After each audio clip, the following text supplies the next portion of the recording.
बिस्मिल्लाहिर्रहमानिर्रहीम। अस्सलामुअलैकुम। आप देख रहे हैं हालात और मैं हूं सईद चौधरी। अतहादी वज़ीर-ए-आज़म इमरान खान को बड़ा टफ टाइम दे रहे हैं, मुलाकातें कर रहे हैं। वो कहते हैं पंबीरी बने हुए, इधर जा नस्ब जाए बड़ी। और फिर वज़ीर-ए-आज़म साहब की जनाब जंजीरें गई हैं खुल, अब वो किसी को नहीं छोड़ेंगे और अपोजिशन को वो सबक सिखाएंगे। वो जंजीरें क्या थी जो खुल गई हैं। और फिर जी वो जो उन्होंने कराची में खिताब फरमाया है वो आप सुने, बुखलाए हुए शख्स का, या एक कह लें कि जनाब एक आमर मुतलक जैसे होता है उस तरह का वो खिताब था। उसको हम देखते हैं क्या है। और मरियम ने बहुत अच्छा ट्वीट किया उस पर। ज़ाहिर है बाकी अपोजिशन ने ज़ाहिर है जवाब तो देना ही है उसको, जो भी वो फरमाएंगे। और फिर अगले चंद दिन जो हैं वो बड़े फ़ैसले जो हैं, अहम फ़ैसले, जहाँ सियासत का मरकज़ कह रहे हैं, वो लंदन होगा। ये कैसे होगा, लेकिन इससे पहले हम थोड़ी सी बात करेंगे कि कल पहुंचे हैं शुजात हुसैन साहब। वज़ादार आदमी है बेचारे, बड़े बीमार हैं। तस्वीर आपने देखी होगी, वो जब मौलाना फजल रहमान साहब के घर पे तशरीफ़ लेके गए हैं, जो PDM के सरबराह हैं। तो वहाँ बातें जो हुई हैं, बातें ये हुई हैं कि उन्होंने कहा, मौलाना फजल रहमान साहब ने उन्हें एक तो कहा है कि जनाब एतमाद की हमारी करें हिमायत, हम ले आएँ। आप लोगों ने ये कहा था, ये एक अहम बात है कि आप लोगों ने कहा था कि तहरीक-ए-एतमाद आएगी तो फिर फ़ैसला करेंगे, फ़ाइनल फ़ैसला तब करेंगे। तो अब हमने तहरीक-ए-एतमाद पेश कर दी है, तो अब आप अपने वादे के मुताबिक फ़ैसला करें। उन्होंने कहा जनाब हमारा साथ दें। तो उन्होंने कहा कि मैं ज़रा पुछ लवां मुंडिया को लूँ। वही मुंडे जिन्होंने उन्होंने पहले मरवाया, बेचारियां ने मजबूर किया शुजात साहब नूं कि बुढ़ापे में सालुक को लेके साथ जाना पड़ा मौलाना साहब के पास। उन्होंने परवेज़ इलाही को ज़राए से ये खबर दी थी, हमने ये कहा था कि नून लीग के साथ मुस्तकबिल की पेशबंदी कर लें कोई, ये वजारत आला ये वो यहाँ तक कितना ना चौड़ा हो। लेकिन उन्होंने कहा कि नहीं जी बैठो चुप करके सानू करन दो। अब जब मामला हाथ से निकल गए हैं, गाड़ियाँ मिस कर दी हैं, दोनों सरकारी गाड़ी मिस कर दी है, तो तरीन ने कब्ज़ा कर लिया वहाँ पर। अगर सरकार किसी के साथ डील करेगी, अब तो फिर तरीन ग्रुप के साथ ही करेगी ना। वो बड़ा ग्रुप है, आपके 10 बंदे हैं पंजाब में, उनके 40 वो लेके शो कर रहे हैं, दिखा रहे हैं। और उन्होंने आपको जवाब दे दिया है, अपोजिशन ने, नवाज शरीफ ने काटा मार दिया, उनका ये हुन नहीं। तो फिर मौलाना साहब से माजरत करनी पड़ी उनको बेचारों को, चौधरी शहजाद साहब को। उन्होंने कहा, शिकवा मौलाना ने किया, शिकायत की कि जनाब मैंने भेजा था शहबाज शरीफ को आप लोगों के घर, और फिर उन्होंने आपको जो खाने की दावत दी थी तो आपको जाना चाहिए था, वादा करके मुकरना नहीं चाहिए था। तो सीधा बात है, तो बड़े पक्के हो। मौलाना सलाही ने पूछना चाहिए वैसे कि हुण तुसीं की ख्याल है थोड़ा है। तो वो उन्होंने कहा जनाब ये जो आपका शिकवा है यही दूर करने के लिए मैं खुद चल कर आया हूँ। यानी किसी के घर जब चल के बंदा जाता है तो उसका मतलब माजरत होता है, तो वो माजरत करना पड़ी है जाके। अब ये माजरत जो है जब चौधरी शुजात हुसैन का उनके घर पे जाना, मौलाना साहब के जो PDM के सरबराह हैं, तो ये भी जो तस्वीर है सियासी उसकी मुकम्मल अक्कासी करता है कि जनाब सारे घबराए घबरूए पे हैं अतहादी भी। और अतहादी जो हैं वो खान साहब को पल्ला चला नहीं पड़ा, वो पकड़ा रहे हैं, पकड़ा ही नहीं दे रहे। वो उन्होंने मुलाकात की कोशिश की, वो जो ग्रैंड डेमोक्रेटिक अलाइंस है GDA, उनका ठीक है जनाब। पहले तो उन्होंने ऐसे इधर उधर चक्कर दिया उनको। फिर जनाब उनके जो पीर पगाड़ा साहब हैं वो गायब हो गए, जनाब बीमार हैं, आ नहीं सकते। लेकिन पीर पगाड़ा साहब तो ऐसी मुलाकातों में इस तरह नहीं जाते। वो कोई फौजी आमर हो, फिर कोई GHQ से बुलावा हो, फिर चले जाएँ तो चले जाएँ।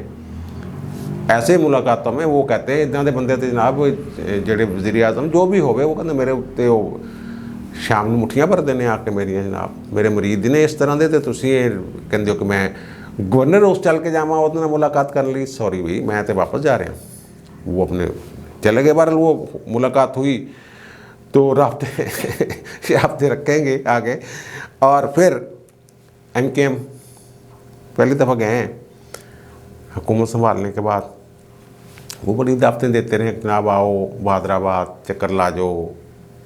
और दूसरी तरफ पीपल्स पार्टी ने उनको वो एक दिया हुआ है, लारा लप्पा लगाया हुआ था पहले इब्तिदा में कि जनाब जितनी वजारतें आपके पास वफाक में हैं उतनी हमसे ले लें।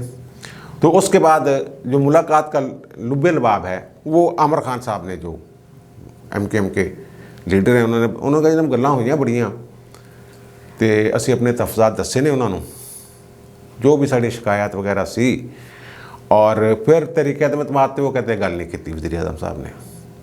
जैसे चौधरियों के साथ तरीक़े एतमाद पे बात नहीं हुई, इसी तरह वो उनके साथ भी बात नहीं हुई।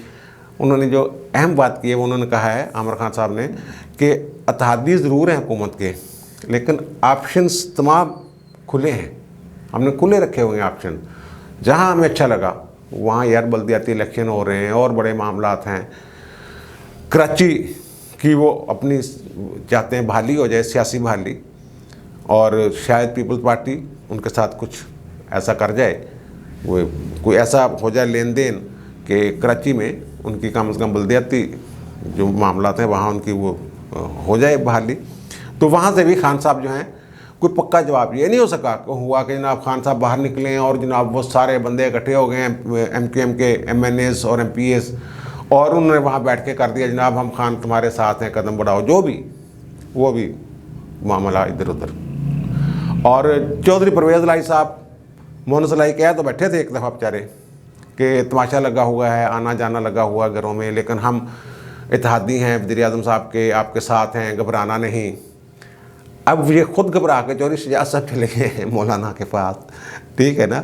वो कोई वज़ीर आज़म का पैगाम तो लेके नहीं गए होंगे कि जनाब वज़ीर आज़म साहब कहते हैं कि जान दियो बस करो हुने इंजनी। और फिर राजा वो क्या नाम है उनके, जो उनके तारक बशीर चीमा साहब हैं, उन्होंने साफ कह दिया कि जनाब असी थोड़ा कितना साथ दिए, किन्नी देर दिए साथ, थोड़े अपने बंदे टुटी जा रहे हैं। कल मैंने एक लिस्ट पेश की थी, वो कहते अगर आपके 10-15 बंदे, कल के ब्लॉग में मैंने कुछ नाम दिए थे ना, उनमें कोई 1-2 ख़वातीन के नाम में मिस कर गया था। बहरहाल वो कोई कहते हैं कि 28 के करीब बंदे हैं जिन पे एतबार नहीं कर रही PTI, या वो राब्तों में हैं दीगर जमातों के साथ। तो उन्होंने कहा जनाब 10-15 बंदे आपके टूट गए तो हम आपकी हिमायत कैसे करेंगे, और करने का फ़ायदा भी क्या होगा, कोई फ़ायदा नहीं होगा ना। फिर सिर्फ उनको 62 हैं, 10 बंदे चाहिए। अगर आपके 10 बंदे उधर चले गए तो फिर साढ़े तो उधर होना था, उधर असी अपना मुस्तकबिल देखेंगे, असी थोड़े नाल फिर क्यों जावांगे। ये सारी सूरत हाल है खान साहब को ऐसी चक्कर शक्कर। और फिर आज तरीन ग्रुप का लाहौर में फिर इजलास, कल मैंने कहा था कल फिर इजलास होगा, आज फिर इजलास होगा। फिर उन्होंने कहा जनाब ज़रा स्पीकर साहब ने तो मिलेगा ये हेलो हाय करे ये। और ये ख़बर इसमें ये है कि ये मुलाकात जो है ये स्पीकर पंजाब असम्बली से मुलाकात थी। ये कॉफ लीग के किसी कह लें आप, ये सियासी जमात के किसी लीडर के बजाय ये आप कह लें स्पीकर पंजाब से ये मुलाकात थी। वहाँ जो मैं इसलिए कह रहा हूँ कि इसको कि वहाँ पंजाब असम्बली के सेक्रेटरी साहब जो हैं भट्टी साहब, वो भी बुलाए हुए थे, मौजूद थे। वो तो गैर सियासी आदमी है, उन्होंने तो सियासी वो सिर्फ स्पीकर वाले मामला ही देखने होते हैं असम्बली की हद तक। तो बहरहाल वहाँ जनाब ये ऐलान हुआ, पता ये चला है राब्ते जारी रखने पर इत्फाक, राब्ते जारी रखने पर कोई दरवाजे बंद नहीं, तमाम ऑप्शंस खुले हैं भाई, खुल गया मामला। और फिर अलीम खान साहब चले गए लंदन, उस पर बाद में बात करते हैं। पहले यार एक और ख़बर आ कि PTI का एक और ग्रुप बन रहा, वो कल मैंने कुछ नाम दिए थे ना, उन्हीं में से कुछ लोग हैं। वो पंजाब में तो शायद छीना साहब का कोई ग्रुप है, और वफाक में भी वही कुछ 4-5 बंदों का PTI का एक और ग्रुप है। ख़तरा ये महसूस किया जा रहा है PTI के अंदर कि वो नया ग्रुप भी कोई प्रेस कॉन्फ्रेंस वगैरह कटका दे, कहीं खुल के सामने ना आ जाए। वो मैंने कहा था ना एक व्लॉग में कि ये इस तरह की बातें तजवीज़ें ज़ेर गौर हैं कि खान साहब के मुखालफिन जो हैं वो सामने ले आए उनको। अब वो खुद ही सामने आ रहे हैं बार बार, ये तरीन ग्रुप, अलीम खान वगैरह जो भी हैं, ये सारे जनाब खुल के सामने आ रहे हैं। और खान साहब ने जनाब फिर कराची में जो तकरीब में खिताब फरमाया है, इल्ला माशाअल्लाह वो सारे अलकाब जो उन्होंने मिलसी में दिए थे उससे भी बढ़कर बूट पालशिया शहबाज शरीफ। अच्छा, वो कहते हैं चोरों का गलदस्ता है, अब मैं छोड़ूंगा नहीं इनको। वो कहता है पहला निशाना मेरा जो बंदूक का निशाना, बंदूक का लफ्ज़ बोला उन्होंने, जो मेरा पहला बंदूक का निशाना है वो जरदारी होगा। बीमारी जो है वो ये कर गया वो कर गया। और जरदारी अपने मुंडे नूं उर्दू तो सिखा दे, यानी ये बंदा वो बंदा कह रहा है जो खुद रूहानियत को रूहूनियत कहता है और ख़तरनाक को ख़तरनाक कहता है। वो उसकी स्लिप ऑफ टंग जो है, जो इस्लामाबाद में हुई है, वो जो टांगें कांप रही हैं इस टाइप, जो उसको उल्ट कर गए तो वो अब उसको लेके बारिश आती है, आता है, मौन से मुज़क्कर का नहीं पता। खान साहब तुसी अवाम को हमेशा मौनस ही बोलते हो, हालांकि वो मुज़क्कर होंदी है। तुसी अवाम ने वैसे शायद वो क्या कहते हैं तज़कीरो तानीस ਉਹਦੇ ਚੱਕਰਾਂ 'ਚ पाया है सानू तुसी अहमियत इंजी की इन्नी की दिंदे हो। वैसे बहरहाल वो जनाब वहाँ उन्होंने ये कहा, खान साहब ने जरदारी नहीं छटना। और फिर फजलू मैंने सस्ता कर दिया, मौलाना कहना गुनाह है उनको को मौलाना दीन की बातें बताते हैं, दीन दी गल्लां दसना तुसीं शुरू करती हैं तो फिर मौलवियां ने तो सियासत ही करनी है ना। अच्छा जनाब वो मैंने फजलू को सस्ता कर दिया, डीजल को सस्ता कर दिया, ओ फजलू मिस्टर डीजल। ये वज़ीर आज़म साहब हैं, ये अपोजिशन लीडर की बात नहीं कर रहा, कोई अपोजिशन लीडर बात नहीं कर रहा है। ये वज़ीर आज़म पाकिस्तान, इस्लामी जमहूरिया पाकिस्तान, रियासत मदीना के दावेदार हैं। वो कह रहे हैं एक आलम दीन को, वो कहते हैं जनाब मैं अब इनको नहीं छोड़ूंगा, मेरे हाथ पहले बंधे हुए थे, मेरी जंजीरें खुल गई हैं। अब जंजीरें मेरी वो हाथों को जो लगी हुई जंजीरें थी वो खुल गई हैं। वो फिर उनको याद आया कि जंजीरें कहनी है, मैं कहनी है वही मैं पहले मसरूफ़ था, आलमी मामला थे, कोई पता नहीं कोरोना आ गया था, फलाना हो गया। अब मैं हूँ सारे मामला उस तरह हो सकते, बल्कि आलमी जो तनाव आ वो तो बड़ा वधिया पाया। और तुझे या फिर इनके जो टारगेट थे इनके कि जनाब ये इनको आलमी तन्हाई का शिकार कर दें, ये हो गया, मैशियत तबाह कर दें, ये भी हो गया। यानी जो इस मुल्क की बदहाली के लिए जो करना था वो टारगेट इन्होंने कर लिए हैं पूरे। अब वो जंजीरें खुल गई हैं इनकी। ऐसा नहीं है, ये वो वाली जंजीरें नहीं हैं, ये वो वाली जंजीरें हैं जो इन्हें फैसिलिटेट करते हैं। इन्होंने काम करने की तो इनको आदत है नहीं, पक्की पकाई मिल जाती थी, इसलिए ना अतहादियों के पास जाना पड़ता था, ना सियासी तौर पर किसी का मिनट तरला करना पड़ता था। तो वो तैयार करके दे देते थे हर चीज़ और ये हड़प कर जाते थे, खा जाते थे। अब इन्हें करना पड़ा है खुद। जंजीरें, वो जो जंजीरें थी ना, जो रावलपिंडी वाली जंजीरें थी, वो आपको याद होगा एक वीलाग में मैंने ये कहा था उसी तनाज़र में कि शायद अब शहबाज शरीफ और मरीम नवाज़ गिरफ़्तार ना हों, और यही वही इनको इसको मना करते थे यार। और मशवरा भी चंद दिन पहले दिया कि यार अपना लबो लहजा ठीक कर, इंतकामी कार्रवाइयाँ छड़, एक वज़ीर आज़म की तरह बिहेव कर।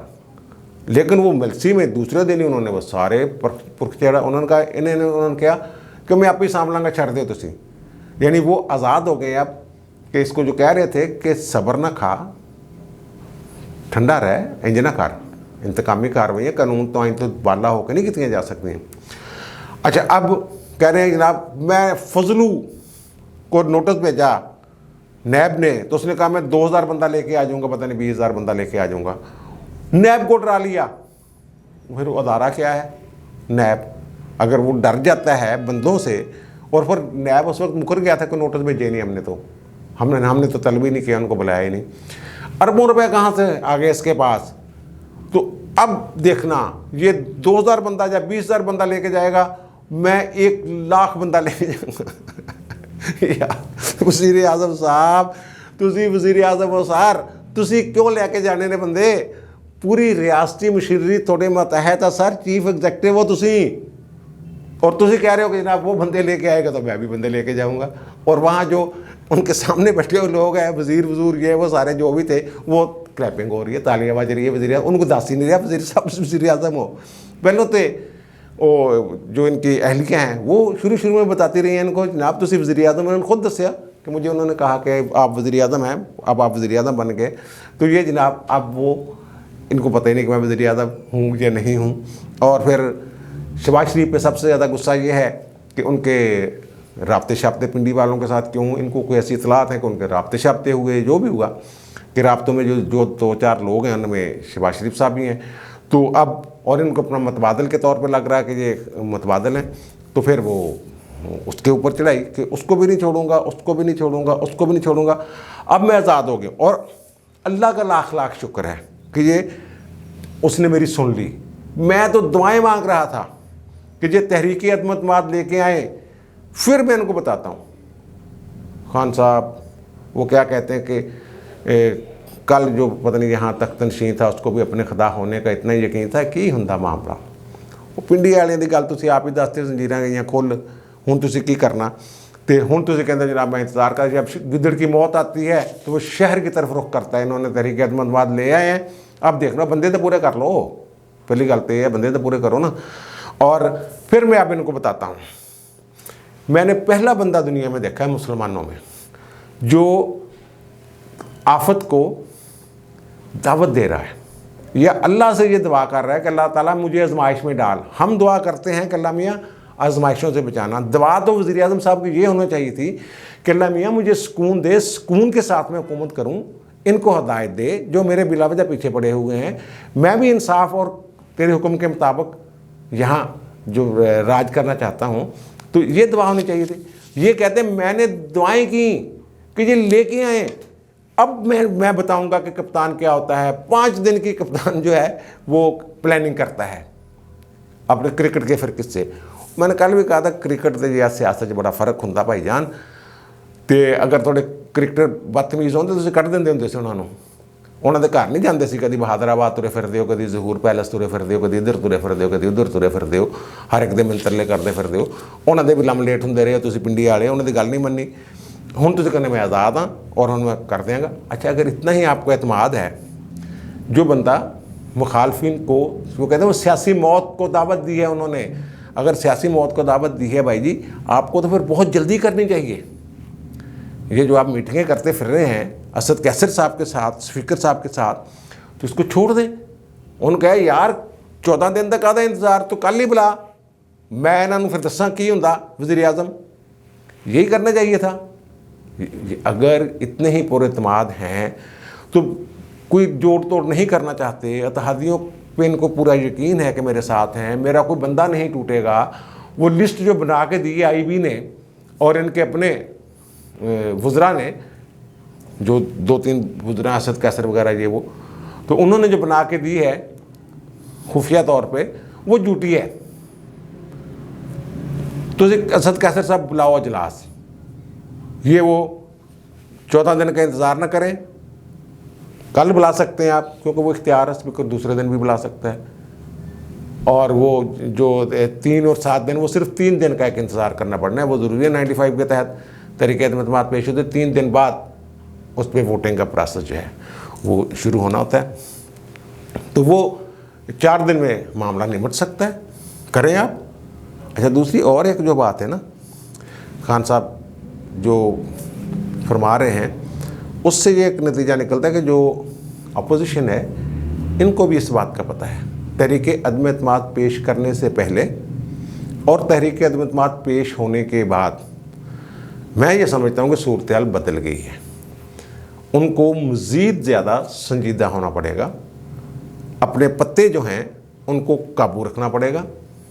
जो उनके अपने अरकान असम्बली हैं और जिनके साथ उन्होंने वादे वईद किए हैं उनको मज़ीद पक्का करना पड़ेगा। अब खान साहब ने ये इशारा तो दे दिया कि जनाब उन्होंने मेरी जंजीरें खोल दी हैं कि जो दिल करता कर, मेरे हाथ बंधे हुए थे। तो यानी मैंने उनको कह दिया दूसरे लफ्ज़ों में कि जनाब हुण मैं अपनी जंग आप लड़ूंगा, हुण मैं तुहानूं लड़ के दिखावांगा, तुसीं तां मैनूं काम ही नहीं करन दिंदे, मेरे हाथ बन्ने हुए सी तुसीं, हुण देखना मैं किवें करांगा। वही नारे पुराने कि जनाब वो मैं डिक्टेशन नहीं लूँगा, आलमी ताकतें पड़ गई, आलमी ताकतें पड़ गई। जनाब इसका मतलब आलमी ताकतें जो हैं, आपने इस मुल्क का जो बेड़ा गर्क किया है, आलमी ताकतें पाकिस्तान मुखालिफ कुफ्ती होंगी ना, पाकिस्तान के दोस्त तो नहीं हो सकते। पाकिस्तान मुखालिफ कुफ्ते वो लोग जो पाकिस्तान के मुखालिफ हैं, और आप मुल्क को जो ग्राफ है वो ऊपर जा रहा है बहुत तेज़ी के साथ तरक्की का, तो वो चाह रहे हैं कि ये ग्राफ रुक जाए और नीचे आ जाए, इसलिए आपके खिलाफ साजिशें हो रही हैं ये। लेकिन आपने तो तमाम एजेंडा पूरा किया उनका, CPAC का बेड़ा गर्क किया, पाकिस्तान को माशी तौर पे तबाह किया, और आलमी तन्हाई वो उसका तो जिक्र बार बार हो रहा है। अब यूरोपीय यूनियन, पहले यूरोपीय यूनियन के पीछे लगे हुए थे, उनकी ताबेदारी कर रहे थे, अब यूरोपीय यूनियन के पीछे चढ़ाई करती हुई आपने। मैंने क्या आज कहा है, मैंने क्या कहा उन्हें, मैंने तो सिर्फ उन्हें याद दिलाया, वो जैसे बच्चा नहीं होता, मैंने की किया वो वाला, बिल्कुल वही एक स्टाइल, वही लबो लहजा। तो इसका मतलब तो फिर ये है कि अगर आलमी ताकतें पीछे हैं आपको लाने के लिए, इसका मतलब वो भी पाकिस्तान को बचाना चाहती है। फिर आलमी ताकतें ही पाकिस्तान को बचाना चाहती हैं। जैसे अपोजिशन कह रहे हैं कि अपोजिशन वाले कि हम मुल्क को बचाने निकले हैं, तो फिर वो ताकतें जो है वो भी पाकिस्तान को बचाना चाहती हैं। खान साहब खुदा खौफ करो, जान दो हूँ। और मरियम ने इसमें बहुत अच्छा किया, उन्होंने कहा ना थोड़ा सब्र कर लो भाई इमरान खान, उसको उन्होंने जो मेंशन करते हैं, हौसला करो, अदमतवाद में अभी कुछ दिन हैं, आप अभी से हथियार फेंक कर अपोजिशन की नशिस्त पर आ गए हो। अच्छा वही बात, अगर भाई तेन इन्नी जल्दी आ इन्होंने दबाने की सियासी मौत दी तो इजलास कल बुलवाओ, खत्म करो काम, कौम भी सुकून च रहे कि जनाब साडा इत्थे कोई नहीं थे वाली वारस, असी अपनी मर्जी करेंगे फिर। और दूसरा उन्होंने एक शेर लिखा है, वो कभी ट्रकों के पीछे नहीं शेर लिखा होता था, तो वो पता नहीं गमे आशिकी तेरा शुक्रिया मैं कहाँ कहाँ से गुजर गया, तरह का नहीं होता था, कभी अर्श पर कभी फर्श पर कभी उसके दर कभी दर बदर, गमे आशिकी तेरा शुक्रिया मैं कहाँ कहाँ से गुजर गया। तो मैंने वो नून लीग के एक बंदे से पूछा इनके मीडिया का, मैंने कहा यार ये बड़ा आमियाना सा शेर है, उनके बंदा भी तो देखो ना जिन्होंने उसे मुखातब किया वो भी आमियाने ही है ना, उस वास्ते असी गालब का शेर जाहिर कर दी। यार अजीब, दोनों तरफ से लोग कमाल लोग हैं। वो उन्होंने उसमें थोड़ी सी ना तहरीफ करके आगे पीछे करके, कभी अर्श पर कभी फर्श पर कभी उनके दर कभी दर बदर, हमें कुर्सी तेरा शुक्रिया हम कहाँ कहाँ से गुजर गए, वो उन्होंने उसमें तहरीफ करके कर दिया। तो वो बंदा कह रहा था कि यार बंदा भी तो आमियाने जिहा ही है ना, बंदा किहड़ा कोई खास है जिहदे वास्ते असी गालिब दा औखा जिहा या इकबाल दा शेर लब के ले आइए। अच्छा अब आखिरी बात, यार बहुत लंबा हो गया। अच्छा वो आखिरी बात जनाब के अलीम खान साहब जो है पहुँच गए लंदन, जहांगीर तरीन के साथ उनकी मुलाकात है तय, और ऐसी इतलात भी हैं कि वहाँ 3 लोग जो हैं वो मुलाकात कर सकते हैं, नवाज शरीफ साहब भी उसमें शामिल हो सकते हैं। पहले ये दोनों आपस में तय करेंगे और फिर ये बताएंगे नसरुल्लाह भाई को, और नसरुल्लाह भाई जो हैं फिर वो उनकी मीटिंग शीटिंग करवाने का अरेंज करेंगे। अब नसरुल्लाह भाई पता नहीं कौन है यार, कोई होंगे 12, फिर वो वहाँ उनकी अरेंजमेंट होगी, मुलाकातें होगी। पहले भी राब्ते शाब्ते उनके कहते हैं कि हो रहे हैं, दोनों जगह पे तरीन वाले जो हैं उनके शहबाज और नवाज दोनों से राब्ते हैं। शहबाज शरीफ में भी दसन गई यार फिर उतों जो अगर सारा कुछ तय करके गए ने उत्थे, और फिर वहाँ से बड़े फैसलों की ये तवक्को है। जो खान साहब कह रहे हैं सियासी मौत, हो सकता है सफ़र तेज़ करना चाहते हो अपनी सियासी मौत का। अब मुझे दीजिए इजाज़त, इंशाल्लाह दोबारा मुलाकात होती है नए व्लॉग के साथ। अल्लाह ताला आप पर मुझ पर हम सब पर मेहरबान रहे। अल्लाह हाफ़िज़।